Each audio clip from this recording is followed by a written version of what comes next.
एक तर मी फक्त आशीर्वाद घ्यायला करता, खरं त्याला आपण काय सांगणार. खरं तर महाराष्ट्रात आज प्रचंड अडचण आहे पाण्याची आणि पावसाची. देवाची आणि एवढीच सगळे म्हणून प्रार्थना करूया की चांगला पाऊस पडू दे आणि अडचणीत आलेल्या बळीराजाला न्याय मिळू दे. आज संभाजीनगरला आमच्या सगळ्यांचं आंदोलन आहे आणि त्या बळीराजाला न्याय मिळण्यासाठी रोहित पवार, शशिकांत शिंदे आणि मी आज संभाजीनगरला जातो. अनिल देशमुख देखील सगळेच होतील ना. पक्षातले ज्याला शक्य असेल तर ती व्यक्ती संभाजीनगरला जाणार आहे. ज्याला शक्य आहे, कोणी कुठे कमिटी मीटिंग मध्ये काही बसत आहेत, काही असेंब्लीमध्ये आहेत, जयंतराव आज असेंब्लीमध्ये असणार आहेत. त्यामुळे प्रत्येकाच्या कामाचं विभाजन करून आम्ही सगळे आपापल्या जबाबदाऱ्या पूर्ण करायचा एक प्रांजळ प्रयत्न करू. राज्यातले विविध प्रश्न जे आहेत त्याला घेऊन महाविकास आघाडी एकत्रितपणे रस्त्यावरती दिसेल का?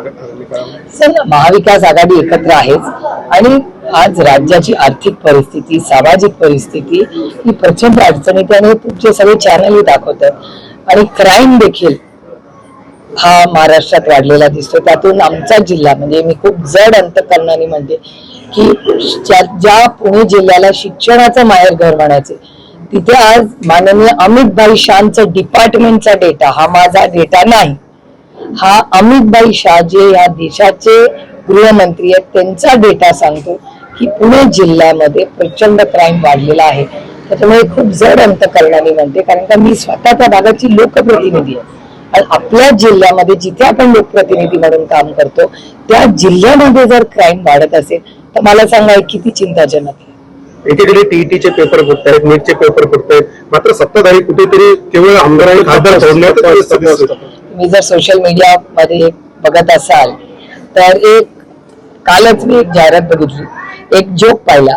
एक महिला आहे, ती एका दुकानात जाते आणि ती 6 अंडी विकत घेते आणि ती त्या माणसाला विचारते की बाबा ही 6 अंडी फुटणार नाहीत ना घरी जायचं. तर ती म्हणाली की काय आमदार खासदार नाही, ती अंडी आहेत, ते फुटणार नाही.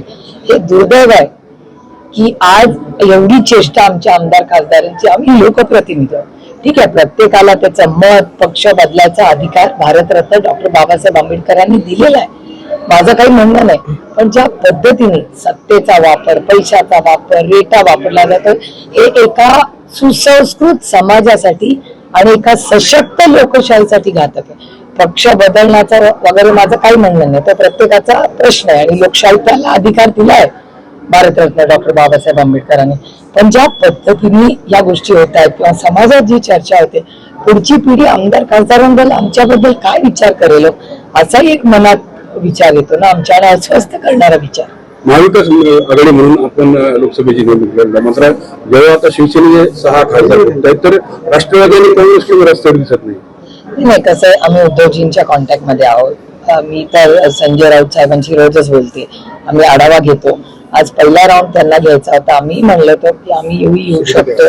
त्याच्यामुळे आजच योगायोगाने उद्धवजी शिर्डीमध्ये आहेत आणि मी 2-3 दिवस रेग्युलरली त्यांची भाषणं, त्यांचा प्रवास सगळंच फॉलो करतोय. आणि अर्थातच ज्या शिवसेनेने ज्यांना मोठं केलं, आज ते एक वेगळा विचार करू पाहता, हे अर्थातच दुःख देण्याची गोष्ट आहे. त्याच्यामुळे महाराष्ट्राचं राजकारण हे खूप बदलतंय आणि त्याची पातळी घसरते का अशी एक भावना आज वर्तमानपत्रात आणि समाजात ही दबक्या आवाजात सातत्याने ऐकायला मिळते. त्याच्यामुळे छत्रपतींच्या महाराष्ट्रात, शाहू फुले आंबेडकरांच्या महाराष्ट्रात, यशवंतराव चव्हाणांच्या महाराष्ट्रात आज ही परिस्थिती आली आहे, ही खूप दुर्दैवी आहे. तुम्ही आज उद्धव ठाकरेंची भेट घेणार आहात? मी अय्यानगरला चालले, मी परवा त्यांची भेट घेऊनच आली. महाराष्ट्राचं राजकारण घसरलंय तुम्ही म्हणताय, मात्र जी भाषा वापरली जाते, ज्या पद्धतीची भाषा ती सगळ्याच पक्षातील अनेक नेत्यांकडून असेल, कसं पाहता या सगळ्या भाषा? तुम्हाला खरं सांगू, मला अशा वेळेस असे जेव्हा प्रश्न विचारतात ना, तेव्हा मला कैलासाची अरुणभाई जेटलींची आठवण येते. अरुणजी नेहमी म्हणायचे की तुम्ही दाखवणं बंद करा, बोलणं बंद करते. त्याच्यामुळे अरुण जेटली साहेबांनी खूप वेळा सांगितलं आणि तेव्हा आम्ही ज्युनियर होतो खूप, आम्ही विचार करायचो की अरुणजी असं का म्हणतात. आता इतके वर्ष मी संसदेत बारामती लोकसभा मतदारसंघाच्या आशीर्वादामुळे काम करते.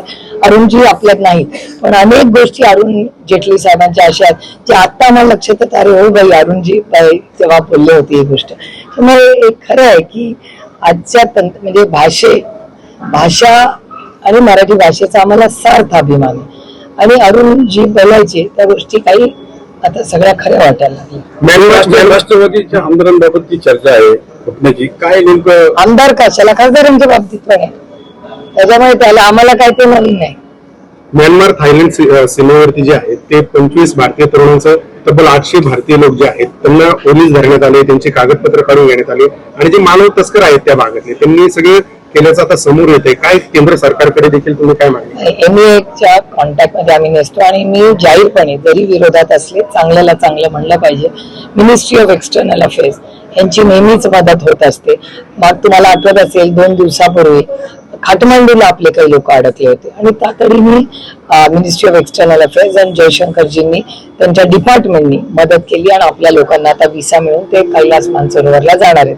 तशीच परिस्थिती इथे. माझा विश्वास आहे की कधीतरी आपण सगळ्यांनी, जेव्हा आपल्या भारतीयाचा प्रश्न येतो तेव्हा आदरणीय पवार साहेबांचं नेहमीच म्हणणं आहे की राजकारण होत राहील. जेव्हा देशाचा प्रश्न येतो किंवा आंतरराष्ट्रीय पातळीवर देशाचा प्रश्न येतो तेव्हा देशाचं ऐक्य आणि देशाच्या बद्दल आपण सगळ्यांनी एका स्वरातच बोललं पाहिजे. शेतमालाचं उत्पादन खर्च ज्या पद्धतीने वाढलाय, डिझेल पेट्रोलचे दर वाढले मधल्या काळात, उत्पादन खर्च वाढल्याने फेर आढावा जो आहे हमी भावाचा तो घ्यावा, कापूस असेल, सोयाबीन असेल. नाही, हा सगळ्याचाच म्हणजे हे दुर्दैव आहे की मला खरं तर मी आज शिर्डीला दर्शनासाठी आले, मी काही टीका करण्यासाठी आले नाही. जे बोलायचंय ते संभाजीनगरला बोलीनच. पण एक खूप दुर्दैवी आहे की आज ज्या काळ्या मातीशी इमान राखणारा शेतकरी आहे त्याचं कंबरडं मोडण्याचं पाप या सरकारने केलेलं आहे. सत्ता खूप आहे पण त्या शेवटच्या माणसाच्या मदतीला आज हे सरकार धावून जाईल. शेतकरी असेल किंवा लाडकी बहीण योजना असेल, लाडकी बहीण योजनेमध्ये 1 कोटी नावं कमी झाली. तुम्ही मला सांगताय की केवायसी करणं एवढं अवघड आहे. अहो, मनमोहन सिंग साहेबांच्या सरकारने आधार कार्ड आणली, गाव वाडी वस्तीवर आधार कार्ड मिळालं ना. आज आधार शिवाय कोण जातं का कुठे बाहेर? सवय झाली ना आणि यंत्रणा राबवली आणि त्याच यंत्रणेला तुम्ही मला सांगताय केवायसी होईना. आमच्या 1 कोटी महिलांचं इलेक्शन संपलं की स्वतःचा बजेट ची सावरासावर करण्यासाठी. कारण का आजही माझं ठाम मत आहे आणि डेटा सांगतो की महाराष्ट्राची नाही अनेक राज्यांची आर्थिक परिस्थिती आणि देशाची आर्थिक परिस्थिती अडचणीत आहे.